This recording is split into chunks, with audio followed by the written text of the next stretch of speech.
ಎಲ್ಲೋ ಬೀದಿ ಮೇಲೆ ಗಿತ್ತುಗಳನ್ನು ಕುರಿತುಕೊಂಡು ಈ ಮಹಾಮಂತ್ರವನ್ನು ಅಣ್ಣದ್ರು ನನ್ನನ್ನು ಸಾಕಿ ಬೆಳೆಸಿ ದೊಡ್ಡವಳನ್ನಾಗಿ ಮಾಡ್ತಾರೆ. ನಾನಿಲ್ಲಿ ಬೇಡುವುದು ಒಂದೇ ಹೊತ್ತು ಬರುತ್ತಲ್ಲ, ಯಾವುದೇ ಕಾರಣಕ್ಕೂ ನನ್ನ ಅಣ್ಣನಿಗೆ ಸದಾಕಾಲ ಸುಖ ಸಂತೋಷ ನೆಮ್ಮದಿಯನ್ನು ಕೊಟ್ಟು ಈ ಮನೆ ತುಂಬ ನಗು ಇದೇ ರೀತಿ ಇರುವ ಹಾಗೆ ಆಶೀರ್ವಾದ ಮಾಡ್ತಾರೆ. ಆಶೀರ್ವಾದ ಮಾಡ್ತಾರೆ.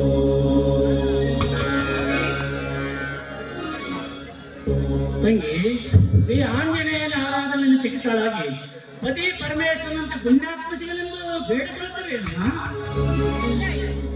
ನೀನು ತಿಳಿದುಕೊಂಡ ಹಾಗೆ ನಾನೇನು ಪತಿಯ ಬಗ್ಗೆ ಬೇಡಿಕೊಳ್ತಾ ಇಲ್ಲ. ಹೀಗೆ ನನ್ನದ್ರು ಸದಾಕಾಲ ಸುಖ ಸಂತೋಷದಿಂದ ನಗು ನಗುತ್ತಾ ಇರಲಿ ಅಂತ ಆ ಭಗವಂತನಲ್ಲಿ ನಾನು ಪ್ರಾರ್ಥನೆ ಮಾಡ್ತಾ ಇದ್ದೆ. ಆಯ್ತಮ್ಮ, ಕೊಡು.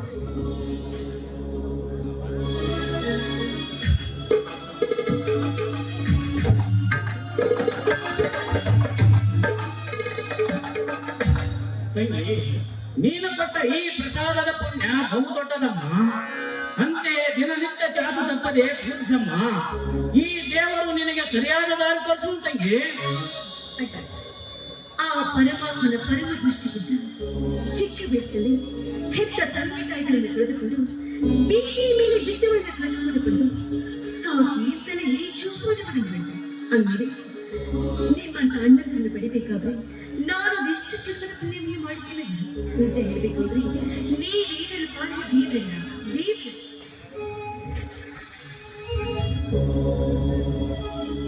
ಹೌದಲ್ಲ ತಂಗಿ, ಹೇಳುವುದರಲ್ಲಿ ಸತ್ಯಾಂಶವಿದೆ. ಕಂಡ ಕಂಡ ಕಲ್ಲು ದೇವರನ್ನೇ ಪೂಜಿಸಿ 9 ತಿಂಗಳು ಹೆತ್ತ ಹೊತ್ತ ಮಾತಾಪಿತರನ್ನು ಅತಿ ಕ್ರೂರವಾಗಿ ಕಾಣುವ ಅದೆಷ್ಟು ಕಲ್ಲು ಹೃದಯದ ಕಟುಕ ಮಾನವರಿಲ್ಲ ಈ ಸಮಾಜದಲ್ಲಿ. ಈ ನನ್ನಣ್ಣನಂತಹ ದೇವ ಮಾನವರ ಮಾರ್ಗದಲ್ಲಿ ನಡೆದರೆ ನಮ್ಮ ಬಾಳು ಸಾರ್ಥಕವಾಗುತ್ತದೆ. ಈ ಮಂದಿರಕ್ಕೆ ಮಾಣಿಕ್ಯ ರಕ್ತದ ಪ್ರತಿರೂಪವೇ ನೀನಾಗಿರುವುದರಿಂದ ನೀನೇ ನನಗೆ ಭಾಗ್ಯಲಕ್ಷ್ಮಿ ಅಮ್ಮ. ಸಾಕು ಮಾಡಪ್ಪ, ಈಗಿನ ಸಾಹಿತ್ಯ ತುಂಬಿದ ಮಾತುಗಳನ್ನ ಒಂದು ಪ್ರಸಾದ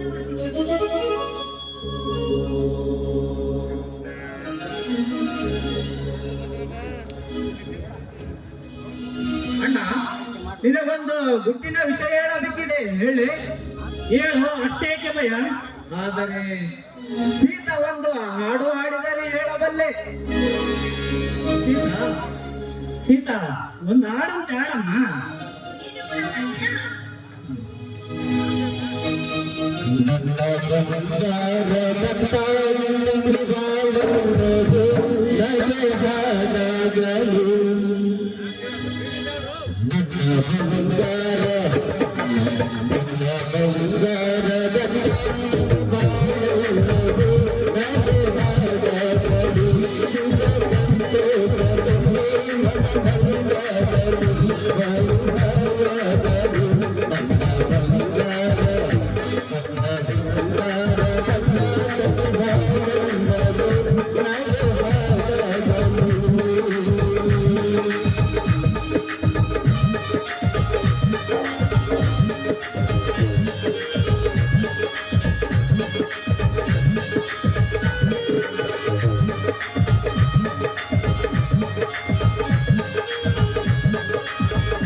ಅಣ್ಣ, ಇಂದು ನನ್ನ ಸ್ನೇಹಿತ ತಂಗಿಯನ್ನು ನೋಡುವುದಕ್ಕಾಗಿ ಓನಾಗಿ ಬರೋನಿದ್ದಾನೆ.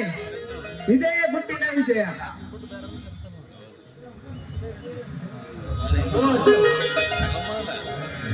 ಕಮಾನ್ ಮೈ ಫ್ರೆಂಡ್, ಇವರೇ ನೋಡೋಣ ಚಂದ್ರು ಅಂತ, ನನ್ನ ಬಾಲ್ಯ ಸ್ನೇಹಿತ.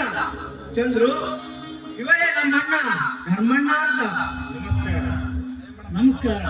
ನೋಡು ಚಂದ್ರು, ನಮ್ಮ ಅಶೋಕ ವಿದ್ಯಾ ಕಲಿತು ಪದವೀಧರನಾದ, ಆದರೆ ನೌಕರಿ ಸೇರಲಿಕ್ಕೆ ನಮ್ಗೇನು ಕಮ್ಮಿ ಇದೆ ಅಂತ. ಇಷ್ಟೆಲ್ಲ ನಿಭಾಯಿಸಲಾರ್ದಷ್ಟು ನೌಕರಿ ಯಾಕೆ ಅಂತ. ಚಂದ್ರು, ನೀನು ನೌಕರಿ ಸೇರತಾನೆ? ನೌಕರಿ ಎಲ್ಲಿದೆ ಧರ್ಮಣ್ಣನವರೇ? ನೌಕರಿ ಲಂಚವೆಂಬ ಚಕ್ರದಲ್ಲಿ ನಿಂತು ತನ್ನ ದಂತ ಪಂಕ್ತಿಗಳಿಂದ ಬಡವರನ್ನೇ ಎತ್ತಿಯುತ್ತಾರೆ ಈ ಜಗತ್ತಿನಲ್ಲಿ. ಆಗ ಅದು ನನ್ನಂತ ಬಡವನಿಗೆ ಕನಸಿನ ಮಾತು. ಹಣ ತುಂಬಿದ ಬ್ಯಾಗ್ ಮುಂದಿಟ್ಟೊಡನೆ ನಾವು ಕೇಳಿದ ನೌಕರಿ.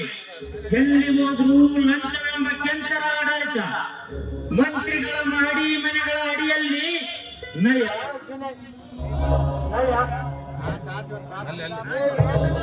ವಿನಯದಿಂದ ನಮನ ಮಾಡಿ ಕೇಳಿದರೆ ಕಾಲಿನಿಂದ ಸನ್ಮಾನ ಮಾಡುವ ಭ್ರಷ್ಟ ರಾಜಕಾರಣಿಗಳೆಷ್ಟಿಲ್ಲ ಈ ಸಮಾಜದಲ್ಲಿ.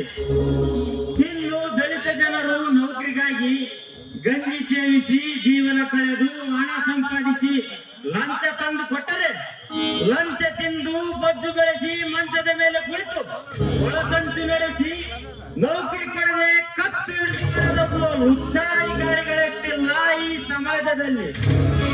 ಅಂದಾಗ ಇನ್ನೆಲ್ಲಿ ಬಡವನಿಗೆ ನೌಕರಿ? ಹೌದು ಚಂದ್ರ, ಬಡವ ಬಲ್ಲಿದವರಿಗೆ ನೌಕರಿ ಬೆಳಕು ಕೊಡುವ ನೇಸರನಂತೆ ಕಷ್ಟಪಟ್ಟು ವಿದ್ಯೆ ಕಲಿತರೂ ಉದ್ಯೋಗ ಸಿಗುವುದಿಲ್ಲವೆಂದರೆ ವಿದ್ಯಾವಂತ ಯುವಕನ ಪಾಡೇನು? ಈ ಭೂಮಿ ಮೇಲೆ ಹುಟ್ಟಿಸಿದ ದೇವರು ಹುಲ್ಲು ಮೇಯಿಸಲಾರನೆಂದು ಹಿರಿಯರು ಹೇಳುವ ಮಾರ್ಗದರ್ಶನದಲ್ಲಿ ಜೀವನ ಸಾಗಿಸಲೇಬೇಕು. ಆದರೆ ಅಶೋಕ್, ನೀನು ನಿಜವಾಗಿಯೂ ಪುಣ್ಯವಂತ. ಏಕೆಂದರೆ ಈ ದೇವ ಮಂದಿರದಲ್ಲಿ ದೇವರಂತಹ ಸಹೋದರರನ್ನು ಪಡೆದು ನೇರ ಸಂಕೋಲೆಯಲ್ಲಿ ನನಗೆ ಸಹಾಯ ಮಾಡಿ ನನ್ನನ್ನು ವಿದ್ಯಾವಂತನನ್ನಾಗಿ ಮಾಡಿದ ನನ್ನ ಭಾಗ್ಯದ ಭಾಗ್ಯವು. ಚಂದ್ರು, ನಿನ್ನ ಹೊಗಳಿಕೆ ಮಾತಿನಿಂದ ಶಿಖರಕ್ಕೇರಿಸದಿರು. ನೋಡೋಣ, ಇವನ ಎತ್ತವರು ಯಾವುದೋ ದುಷ್ಟ ಜಂತುವಿನ ಜ್ವಾಲಕ್ಕೆ ತುತ್ತಾಗಿ ತ್ವರಿತ ಗತಿಯಲ್ಲಿ ಈ ಲೋಕದಿಂದ ಕಣ್ಮರೆಯಾದರು. ಒಂದು ಹೊಳೆಯಲ್ಲಿ ಈಜಲು ಹೋದಾಗ ಪ್ರಾಣಭಯದಲ್ಲಿದ್ದ ನನ್ನನ್ನು ಕಾಪಾಡಿ ನನಗೆ ಪುನರ್ಜನ್ಮ ನೀಡಿದ ಪುಣ್ಯ ಪುರುಷ. ಅದಕ್ಕಾಗಿ ಇವನಿಗೊಂದು ಇನ್ಸ್ಪೆಕ್ಟರ್ ನೌಕರಿ ಕೊಡಿಸಿ ನನ್ನ ತಂಗಿಯನ್ನು ದಾರಿ ಎಳೆದು ಈ ಮಹಾಮಂದಿರಕ್ಕೆ ಅಳಿಯನನ್ನಾಗಿ ಮಾಡಿಕೊಳ್ಳೋಣ. ಮಿತ್ರ, ಈ ನಿರ್ಗತಿಕನಿಗೆ ಅಷ್ಟೊಂದು ಅದೃಷ್ಟ ಬೇಡ. ಚಂದ್ರು, ನೀನು ನನ್ನ ತಮ್ಮನನ್ನು ಪ್ರಾಣಾಪಾಯದಿಂದ ಕಾಪಾಡಿದೆ. ನಿನ್ನನ್ನು ಕೊಂಡಾಡಬೇಕು. ನಿನ್ನಂತ ಬಡವನಿಗೆ ಬಂದ ನೌಕರಿ ಬಿಕ್ಕಟ್ಟನ್ನು ಬಗೆಹರಿಸಿ ನೌಕರಿ ಪಡಿಸಿ ಈ ನನ್ನ ಮುತ್ತಿನಂತ ತಂಗಿಯನ್ನು ನಿನಗೆ ದಾರಿ ಎಳೆಯೋಣ. ಈ ಮನೆ ಅಳಿಯನ್ನಾಗಿ ಮಾಡಿಕೊಳ್ತೇನೆ ಬಾ. ಅಶೋಕ, ಚಂದ್ರನ ನೌಕರಿಗೆ ಕೇಳಿದಷ್ಟು ಹಣ ಕೊಡು. ನನಗೆ ಒಂದ್ ಸ್ವಲ್ಪ ತೋಟದಲ್ಲಿ ಕೆಲಸವಿದೆ, ಬರುತ್ತೇನೆ. ಆಗಲ್ಲ. ಹಾ ಸೀತಾ, ಬೇಗ ಕಾಫಿ ತೆಗೆದುಕೊಂಡು ಬಾರಮ್ಮ.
ಚಂದ್ರು, ಹೇಗಿದೆ ನನ್ನ ತಂಗಿ ಮಾಡಿದ ಕಾಫಿ?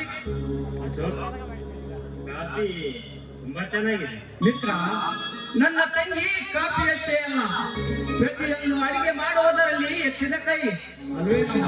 ಅಣ್ಣ, ಸಾಕು ಮಾಡಿ ನಿನಗೆ ಬುದ್ಧಿ ಮಾತನ್ನು. ಹೆಣ್ಣು ಜೊತೆಗಿದ ಮೇಲೆ ಅಡಿಗೆ ಮಾಡೋದಿಲ್ಲ ಸಹಜ ತಾನೇ. ನೋಡು ಚಂದ್ರ, ನನ್ನ ತಂಗಿ ಬಲು ತುಂಟಿ. ಅಮ್ಮನವರೇ, ಬರೀ ಕಾಫಿಯೋ ಹಾಗಾದರೆ ನಮ್ಮ ಹೊಟ್ಟೆಯ ಗತಿ? ಅಯ್ಯೋ, ಅದಕ್ಕೆ ಚಿಂತೆ ಮಾಡ್ತಾರೆ. ಅಡಿಗೆ ಸಿದ್ಧವಾಗಿದೆ, ಊಟಕ್ಕೆ ಆರೋಗ್ಯನೇ ಒಳಗೆ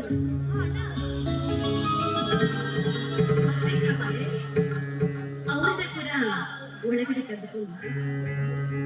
ಅಂದರೆ ಅವರು ಅಂದರೆ ಯಾರು? ಓಹೋ, ಇವರೇ. ಬರ್ರಿ ಅವರೇ. ನಡ್ರಿ.